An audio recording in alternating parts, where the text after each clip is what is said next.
All right, welcome to the first episode of the third rate fantasy football advice. You're not going to get first rate or second rate. You're going to get third rate fantasy advice right here. The idea came to me. Nobody knows what's going on. Everyone thinks they're an expert. So I'm just going to give you third rate advice. I'm really good at that. I'm 0-4 in some leagues. I'm 2-2 in some leagues. And I'm 4-1. Well, I will be 4-1 since it's week 5. Also, I'm trying to find some waiver wire guys in deep dynasty leagues, and it's just too hard to find on the internet, so you got to do the research yourself.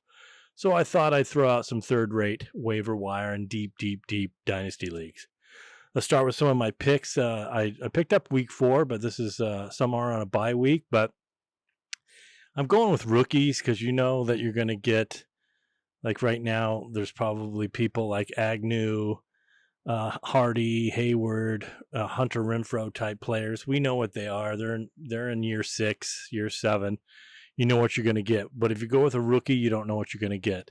And I love the new Webster Slaughter style wide receiver that's going on in the NFL. And I think it's starting to catch on. You're 5'9", 155 pound. I was a huge Webster Slaughter fan growing up. So you got your Tank Dells, you got your Tutu Atwells. And this week I went with, he's on a bye week this week, but my number one guy, Devon Tompkins for the Buccaneers. I picked him up even before Mike Evans went down, just because I know he's getting a snap count and you never know what he can do. And the other guy I picked up was Dearius Davis out of the Chargers. He's 5'8", 165 pounds out of TSU. Mike Williams is down. He's more a skilled returner, but they're going to use him for some gadgets. I know Eckler was out. They used him for some running plays, but he's a speed. So those two guys are my deep fantasy picks, and Dearius Davis and Devin Tompkins out of the Buccaneers, so Tampa Bay. And then if you want to go with like Turpin and Wicks, just hang on to them.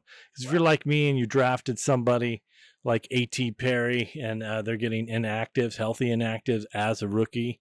But these guys in their first and second year that are on special teams and then for some reason have an easier way to step up. Also, you got to look at the offensive coordinator. Stay away from Pittsburgh. Stay away from Chicago. That game's on in the background, but it's something that you got to think about.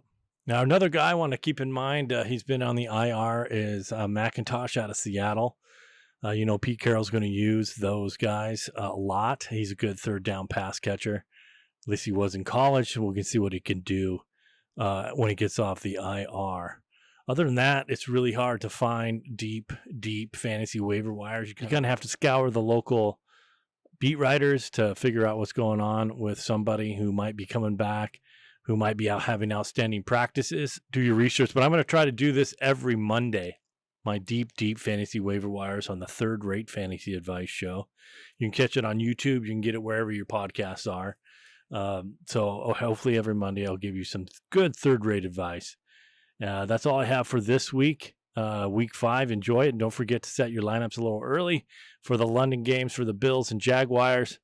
And I don't think they're playing in Andy's room this week, but I guess you can just watch something on Disney Plus as the game's playing. Well, you don't have to go into Andy's room. That's my fantasy football advice for this week. It's third rate, so please don't lock in your bets with me. And I'll see you again on Monday. Have a good weekend.